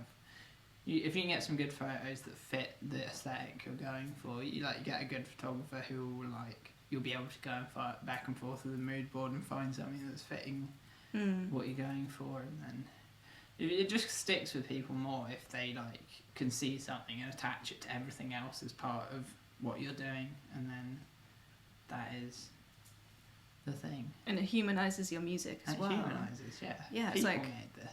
exactly. It's a point of contact, for a more empathetic. I feel like I never see pictures of cardboard, and I think of just a robot playing their music. I feel like there's no human element to it. What about the woo? We've got a woo on our album. Yeah. Carson did that. Then we do more woos live though. I put a woo in stabbing spiders when we do it live. So Nice. we've recorded 2 live sets recently. 15-minute long sets that are pre-recorded. So they'll be coming out I think late June and then mid-July. Nice. So it'd be good because we've got a couple live videos up on YouTube that are one of them's the one that's a full gig is one of the worst gigs we've ever played, and then the other one's kind of shit, just one of our old songs. We've got this problem. Well, All our best gigs haven't been filmed very well. we did just release a live EP, and that was we that was did. good. Yeah. But yeah, for our heavy stuff, The ones that have been filmed are the ones that weren't great.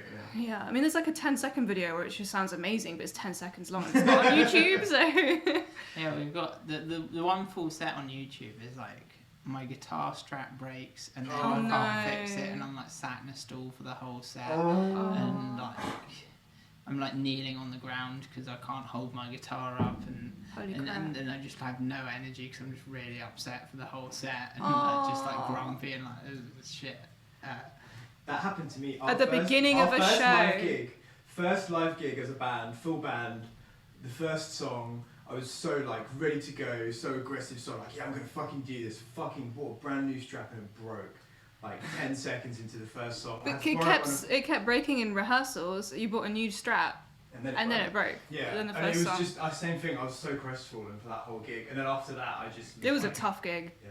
Yeah. So sad. I nearly got a horrible injury because the hi-hat fell and it nearly sliced open my calf. Jeez. It was when it hit the floor, the whole stage vibrated because it was so heavy. It was so scary. I'm more. I don't know about you as a guitarist. I'm more scared of my strap breaking than breaking a string. Yeah. Strap breaking. What do you do? What do you do? I literally. You can't hold the guitar when it's if the string's gone, you just fix the string. If you haven't got a strap, you have to do what I did, which is find a stool to sit in with your guitar, and it's terrifying. not the one. You need a triple strap guitar, how Klingons have 2 of everything. You need 2 straps. Yeah. Guitar companies need to get on that, man. Yeah. You need a Backup crossover strap, some kind of cowboy kind of Baby deal. harness for a guitar. Yeah. So you just clip it in at your belly. Yeah. There you go. It's so you can just hands free and it just spins round. You can spin, lead spin your guitar. Instead of just throwing it around, you just spin it on it like a helicopter. We need to patent I this. did that. I had a 2-handed and he do double-handed tapping. It's one of those Some classical glam guys, or yeah. They actually do two guitar on straps for legs. people with disabilities. Yeah. Oh no They do way. guitar straps. They're double straps, so they relieves pressure if you've got a back injury or something. You That can sounds still play lovely. guitar. That sounds good. I want one of those. Yeah, maybe worth trying. Yeah. I don't like the guitar straps because of having a chest or playing a guitar. Fucking annoying if you've got boobs because it all gets in. It's all I know they have guitars for ladies. No, St. Vincent designed her custom guitar especially for women. Yeah, I know. I know there are some particular You designs can't for hold women. it too high because it just squashes your boob. It hurts. Oh. And if I play sitting down, it hurts as well, which is one of the reasons I never actually ended up playing guitar. I bought some beautiful ones and I was just this sucks. I can't really play sitting down as well. It's just a weird angle. For some reason, it's much better standing up. Yeah, it digs in like weird, and you're like, maybe because I don't know how to play this, I'm just kind of like looking at my hands the whole time, so that probably doesn't help. But anyway, I'm not in Pupil Slicer. No one wants to hear this. Let's move on to the cards. So let's do kind of recent, bordering on less recent past. That's this card here. Yeah. The wheel. 26. This comes up a lot. I'm reading Wheel of Time at the moment, so every time I see it, I'm like, the weave wills. I can't even fucking say it. But yeah, what were you going to say? I was just saying the wheel comes up, seems to come up most sessions, right? I pulled it. I did a reading for myself last week, and I pulled it, and it was inverted, and I was like, shit, the Wheel of Time is going to break. That's it. It's over. It's over. It's all done. But it's an interesting card, so I shall read the card. A water wheel turns in the stream, driving the unseen mill above it, with a strong brick wall shown, whilst golden fish swim among the reeds. This card represents the principle of things endlessly changing, yet forever staying the same. It stands for constancy and persistence. And is that like in the immediate past? It's more immediate past, so it's like Okay. bordering on your present. And it's things changing. Things changing and yet remaining the same. So the cycles, the constancy, but yet, you know, like an album cycle, you know, you're writing again in a way. It's the same, but it's different. I mean, I thought it'd be quite different writing since the album has been the same, which is just, I just write loads of stuff in my pyjamas and then give it to Josh and he does some drums and I'll be like, here's some suggested drums for this part, what do you think? And they'll be like, oh cool, yeah, those are good, I'll just play those. What do you think of like what's turning the wheel? What is that for you? Do you have like a concept of the stuff that's driving you forward, willing you towards it? I don't really have a way of getting I'm very like, I'll not write anything or have any motivation for like 5 months and then I'll be like, write 4 songs in a day and be like, yeah, I'm in it. And then just not feel like it again. I need to try and like make myself try and do some writing. I'm gonna do something this weekend because me and Josh had a jam recently and I had like 4 songs worth of riffs and we just jammed them out and then I recorded it all and so now I've got all the parts with all the drum parts and now it's like musical Lego. I just have to glue it all together because that's how we did a lot of the first album, was just like that, and then I take it home and then go on my computer and just tab it all out and because the whole album's like tabbed out first, and I glue it all together. So I need to do that with the new stuff. That's your brick Sounding wall. cool, though. You're constructing the brick wall, and then all the reads of the people at your shows buying your t-shirts and supporting you. Hopefully one day. But soon, I'm sure. But yeah, the new stuff's sounding cool. Even though like 3 of the new songs that we were working on were like more on the sort of post-metal side of things. So there's one which is like I listened to the Arms too much, and I did like just a pop indie rock sort of poppy indie rock song.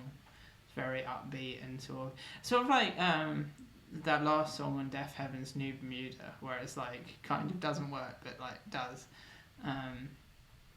That one's gonna be really fun, I think. Then what else? There's one that just sounds like Deftones and Loathe a lot, because I was listening to them a lot, but that's cool, so that'll be fun. And I can imagine like Deftones style vocals over it, so I'm probably gonna do something like that. And then there was one that was in the tuning Oathbreaker use. And that one sounds really cool. That's very Deaf Heaven and Oathbreaker, very melancholic. That one I really like. I really like all of the new stuff I'm doing. And then we've got one which is just like a list of random ideas that are just like stupid, but in a way that's like it just works. Putting them on. So we've got like a really evil death metal like tremolo riff, but over like a breakdown drum, and it somehow works. And it's like when we wrote it, we like played it back through the like PA at the practice space, and then me and Josh were just doing windmills pretending because we were like, this is such a perfect like, and we've been doing a lot of like, we've been embracing the sort of like silliness of a lot of it, like doing a like riff keeps going, but then the drums just do nothing, and then just hit a tom, and then like everyone, and then you drop.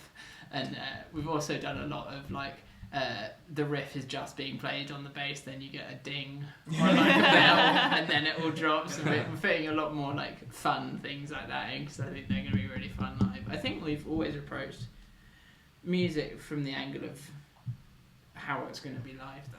We've always been like, we want to make stuff that people are going to enjoy live, and I hope a lot of that comes through when we do start playing live. That was my first impression when listening to your music, was like, I want to hear this live. Like, I know it's going to be insane when there are loads of people in a room just losing their shit to this. Yeah, it's going to be fun. Yeah. I'm much forward to it. That one's next. This one is What next. do these mean? These letters? These are Hebrew letters.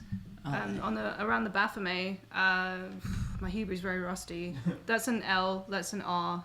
That's a Y. That's like an... Wait, no. That's an R too. Hang on a minute. That's an iron. That's a Rish. I can't remember what that... Maybe it's like Shem Ham Farash. Maybe that's what it stands for. There's no Shem. Shit. There I he don't is. know. There he is. Oh, there's a Shem. Shem. We are complete. Yeah, I'm honestly, I'm not like big into LaVeyan Satanism or anything. I just bought this because it's cute. Off Killstar. It's cool. It's a nice... It's everyone very loves the fun to text. play with, yeah. I like things where you can go one way and then the other. Exactly. You can like Changes the- write in it. You can write in it, yeah. This is like, we used to use this as a blanket at home and like snuggle It's under very it, fun. but it's such a good thing. There's no like Yeah. real symbolism. It just looks sick. It does look sick. It looks very metal. I bet Cam loved this. Oh, yeah. Everyone who's come here has just been like, oh god, I knocked the mic. Has just been like stroking it gently for the whole episode. I mean, I've been doing It's it. just really calming. soothing, though, isn't it? It's just like kind of therapeutic. Soothing devil Baphomet. It's like having a really big dog. Big goat dog. Big goat dog. Hell yeah. What's this one? The Home. The Home. Oh, that's interesting. So that's number 7. I shall read it. Going home. Metal is my home. Okay. I shouldn't bang on the table. The chaos. It sound like the drums at the start of a Pupil Slicer song. Yeah. It will be like ASMR Pupil Slicer. ASMR. That could be a thing. All right. So, a cozy cottage hearth with tea laid and a cat curled up by a burning fire on a winter's evening.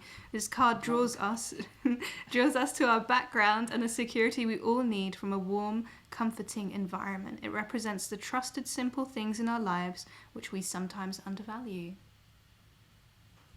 I zoned out after thinking I wanted a cup of tea. Maybe that's what this card is suggesting, is that you just need a cup of tea. Yeah, that's like the immediate future. Yeah, this is it's what you want. It's accurate. The Oh, wow. spirits have spoken. Oh my god. I'll put the kettle on now and it'll be ready in an hour's time. I've got the world's slowest kettle downstairs. It is like comedy slow. I think the main thing of this card is that it represents the trusted, simple things in our lives which we sometimes undervalue. And asking you, like, what is home to you? Yeah. Is it a place, or is it a person, or a group, or a thing that you do? I just like being at home. I'm very sort of... I like being at home with my boyfriend. And then I like playing Final Fantasy 14. New expansion's coming out in a couple months. Very excited for that. How did you two meet, if you want to talk about it on here?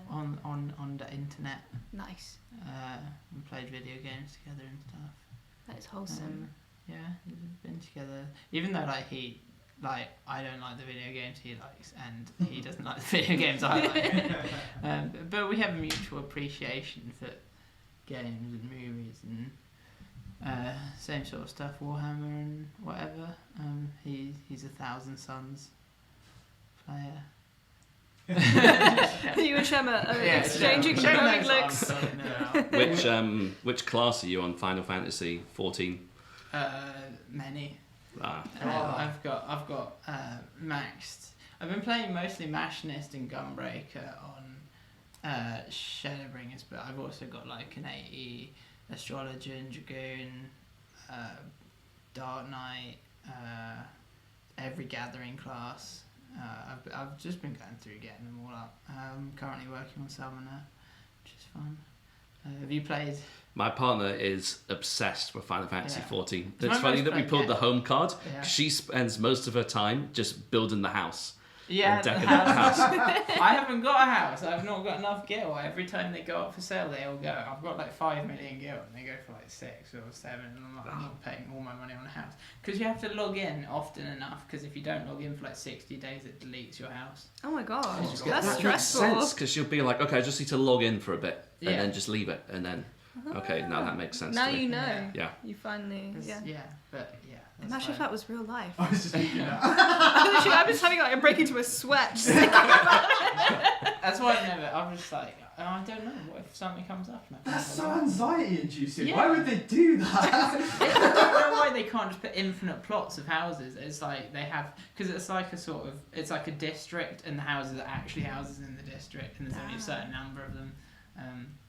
So each like server only has how many houses it can have. So you have to wait for somebody else to forget Yeah. to log in. Or, Oh my or just God. someone sells their house to like move to a bigger one with the. I mean, you can get an apartment. That even that. No, I think apartments don't go. If you're in an apartment or in a guild with a house, that doesn't go. But the apartment's like one room, so it's kind of shit. It's just like real life. When games are like real life, it's too stressful for me. Yeah. Even like World of Warcraft started feeling like real life after like a few months, and I was like, I can't do this anymore. Yeah. Yeah. FF's fun. I've got like 1,500 hours in it. Nice. A lot. And I only started playing it. So I played almost all of it in like before I got my first job. So like 2 years ago, while I was job searching and stuff. Over like 3 months, I played it like 12 hours a day, like as a full-time job. I was just loving it for like 3 months until I caught up with the story. And then, but when I caught up with the story, it was only 2 weeks till the new expansion drops. So I had like a little gap, and then played solidly for 2 weeks, and then 2 weeks after the expansion is when I started my job and I'd finished the expansion and stuff, and I was like, that timed so perfect. Perfect timing, yeah. But and there's only been like patch updates since then, but the new expansion's in November, so I'm excited for that. I'm getting it all down to the like darker side. You're arranging it. Oh, the dark side revealed. Yeah. Well, I feel like that's the colour it's meant to be, because if you do that, it sort of goes grey and sticks Yeah, out. it's more smooth the other way. It's Yeah. inverted. Whoa. What does inverted blanket mean? We could go so deep. Or we could turn over that card over there, which is your past informing everything. The puzzle. The puzzle. Nice. That is number 36. Let me read this. Sorry, I'm turning all my pages. You can probably hear it in the microphone. The puzzle. 2 doors set deep in a mysterious wood face the Inquirer. It's literally facing the Inquirer. They are guarded by a crowned statue who holds the key. Which door to choose? A card full of puzzling implications. In our lives, we come face to face occasionally with situations where we are forced to make an agonizing choice. There is often no clue given as to which course to take. This card reflects such a situation. Yeah, I guess that can post into like go into me coming out, because I was like, I figured out I'm trans. I'm like, well, should I get like it's gonna be pretty shit coming out, but there's not really any other option. So there's no guidance. It's like shit, the system we've got. I haven't been seen by the NHS. I was referred over three years ago. I haven't had a first appointment or Fucking anything. hell. That's mental. They're just like so I'll have a first appointment at some point. It's been like 3 years and 2 months since I was referred, and then at the first appointment they'll be like, so why do you think you might be trans? Whoa! And I'll be like, Wow. so yeah, it's just like trying to sort stuff out privately, and then like That must be a bomb. it's really hard 'cause there's no guidance or anything. I've been trying to get a gender recognition certificate, and they're like really hard to sort out, because I can't marry my boyfriend without putting down as his husband unless I get a gender recognition certificate, and that's like all it's for, that and a death certificate. So like no one really gets them unless like you need it. But the process is like years long of like filling out forms and getting like referrals and like proof, and then I had to the doctor write a letter saying he thought I was trans, but then he took like 9 months to write that letter Oh my for me, God. and then charged me 50 quid for writing it. And then like yeah, it's and then like we're in a world where people are like, oh, you just walk into the doctors and they chop your dick off, and it's like, okay, right, cool. I wish that was like, what world are you living in? Because like, there's just such a weird, like, well, there's so much of that in the world now, of like misinformation, of like people just believing stuff that isn't real. Same with like vaccines and like COVID, and like there's just like so many people who just think things that are inherently not true and very easy to disprove, but they just believe it because it's what they've been told or what they've been brought up to think. I think some people want to believe that things are simpler than they actually are. Yeah, I think that's a lot of it. Is like, if you're told this is the way things are and that's it, it's so much easier than trying to understand or go into any nuance with anything. You have to start questioning yourself as well a lot of the time when you start accepting those things, and that can be really hard for people, but that is not an excuse at the same time. Yeah. I think quite a lot of it stems from just like the mistrust of the government as well, and just a lot of the everybody that runs the world, like no one trusts them really, and I think that's where kind of like a lot of misinformation kind of stems from. I was watching a thing the other day about like how the mRNA vaccine. So it was a bit before my time, but like the way that was a lawyer hired a doctor to find a way to pretend to discredit the mRNA vaccine so they could sell their own measles vaccine. Oh god! And that's where all the anti-vax stuff today comes from. That like thing in the early 2000s, and the media. So this guy did a paper. The only thing sourced was a discredited doctor who said he could cure autism by giving someone parts of his own bone marrow. Oh my god! Which is like really funny that was what and then the actual paper said that these parents that they specifically picked out as knowing that they were distrustful of like things and susceptible to conspiracies, their parents think their kid developed autism shortly after having an mRNA vaccine, and that was the conclusion. That they had 11 parents that thought that, and then those parents themselves were interviewed after, and they said, "Oh, I didn't say that." So they also didn't even on so many levels it was all fake. And then eventually the paper all got and before the paper was even published, the other people who worked trying to do it went, "This is shit, we can't publish this," and they all quit. So the only person credited is the guy who and he got on all the news and stuff and was like, "Oh, don't take the mRNA vaccine, take an individual measles vaccine." But their measles vaccine didn't even get off the ground. It didn't go through testing because they weren't good at it. And all it did is create distrust in vaccines in general, and because they invented a condition of like some kind of gastrointestinal inflammation caused by measles virus getting stuck there that affects your brain and causes you to turn autistic. And it's all nonsense, but then that entire and apparently now that guy's like just completely had to go with it and is now like writing stuff for anti-vax stuff and going on like Alex Jones and, oh my goodness, because that's the only crowd, and you can see that he's like kind of like dead inside, but he was like, he made a lot of money out of people buying his book and stuff, and now he's just selling that. It's just like crazy, that whole story. But it's funny because like he goes and gets a COVID vaccine, but then says all vaccines are fake.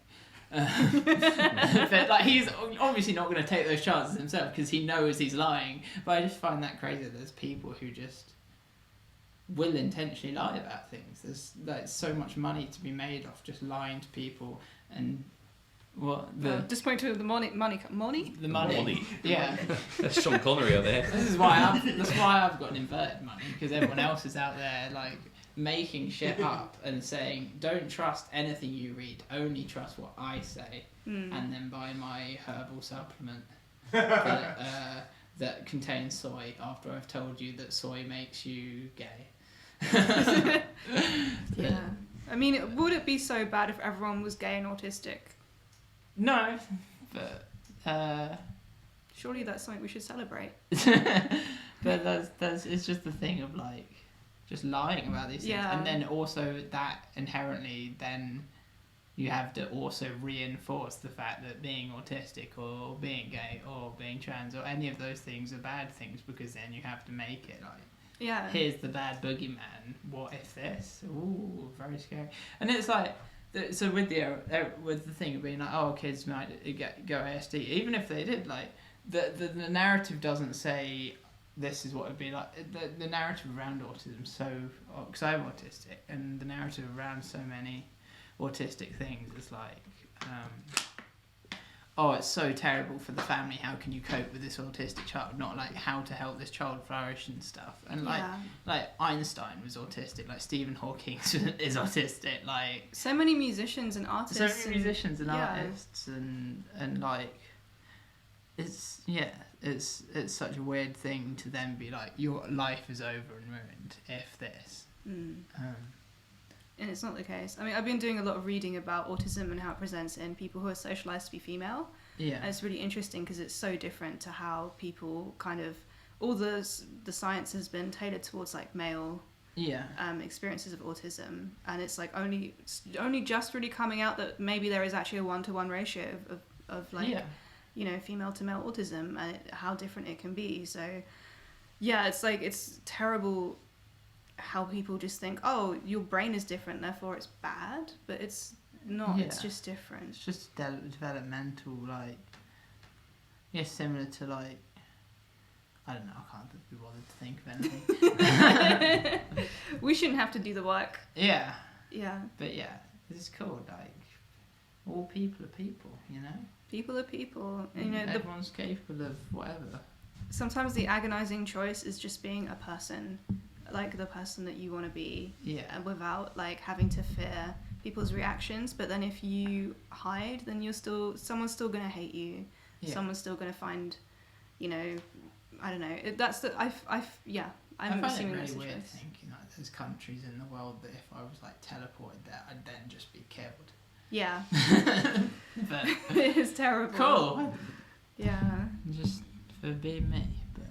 And there's nothing I can do about that. I can't not be me. So, in Iran, where my family is from, if you're homosexual, they will offer you gender reassignment. That's surgery. So weird. We just want to turn all gay people trans because then it's okay. They're not gay, but then they also don't like trans people and like it's not gay if you're trans, but it's still bad. That's but it's still bad, and they still don't provide good trans healthcare there. Like what they're offering is really shit. Yeah. Because it's not like, it's like forced on you.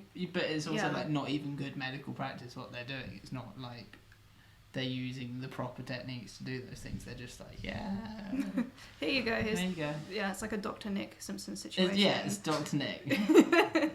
And now it's bad, but it's still bad, but not as bad.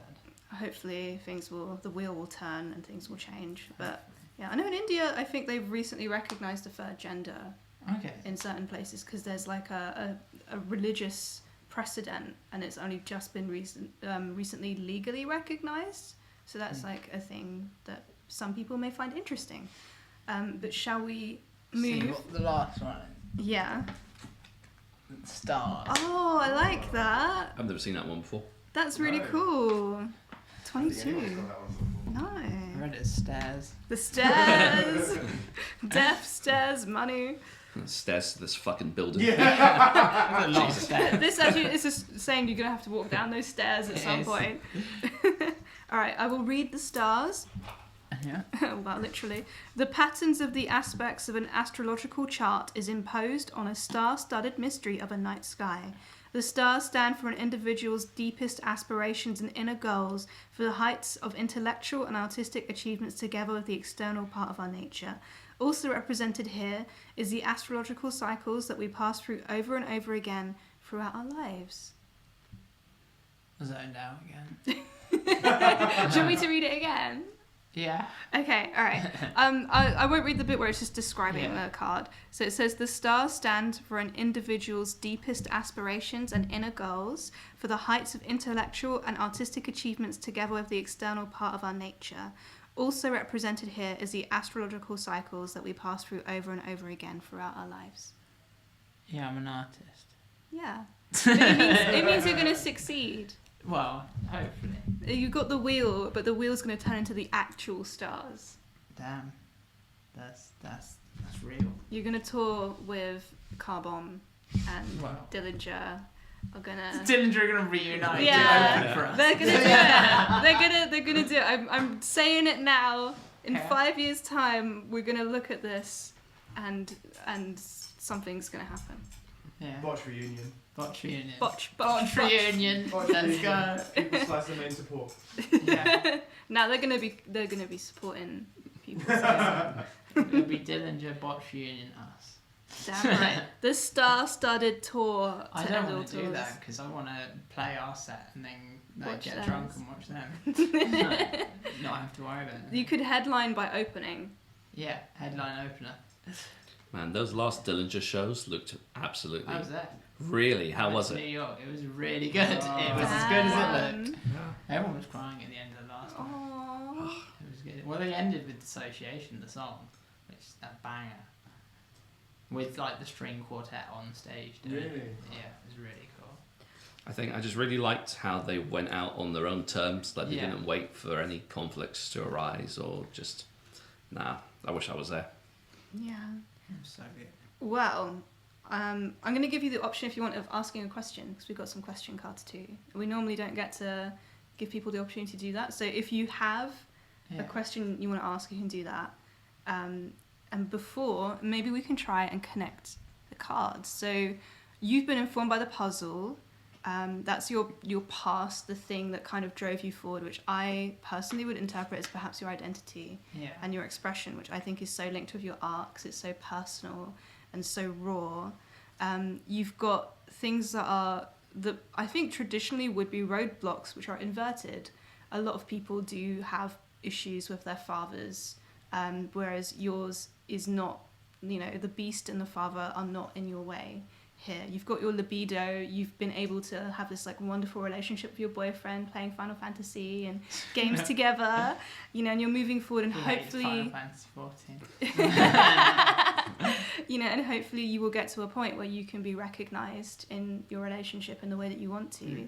And you've got the wheel turning, things repeating. You've got cycles with albums and art and writing and performing and meeting. So things will keep turning and the wall will keep building until you reach the stars. You've got friendship inverted, but that can also mean that there are more friends that you are yet to meet, more friendships you've yet to experience as the wheel turns. You've got the lyre, which is you on stage. I would say your persona, the things you're building, the images you're creating, and how people view you as opposed to who you are when the mask is not on. The scales, perhaps that's people judging your music or people, giving you such incredible reviews, then you're not receiving as much resistance as you expected. The beast and the father out the way, the scales are tipping in your favor. The home, you've got your future, you've got your cup of tea that you're hopefully soon going to be sipping from. We'll make that happen for you. The beauty, cultivation of the garden, expression, thinking of how it's going to be when you're going to be out on stage, on tours, how you present yourself, how people view you, which I think as an artist is like something that you can't not think about. Money, speaks for itself really. Weird chin-shaped death. The skull-shaped hill. Perhaps that's, you letting go of your I'll old show that. material. That does not look like a skull. That is not a skull. That is absolutely not a skull. I think that's a Vindaloovian death mound. I think, perhaps that's letting go of old material, going through with new material. I think there's definitely a death that happens as an artist where you just get sick of your old stuff. I'm already sick of this album. There you go. There's the death. And the stars is your future. I think, personally, my interpretation, you're going to do really fucking well. And I think that's pretty obvious to anyone who's watching. Hopefully. What do you think? How do you feel about that? Yeah. Yeah. Yeah. Yeah. Do you have a question? Yeah? What is it? Oh, no. No. Beautiful. I thought those were like... These are the question cards. So you've got like yes, no, maybe. So if you sometimes you can just do like. I thought it was like Trivial Pursuit. So it was like, do you want to read a question card?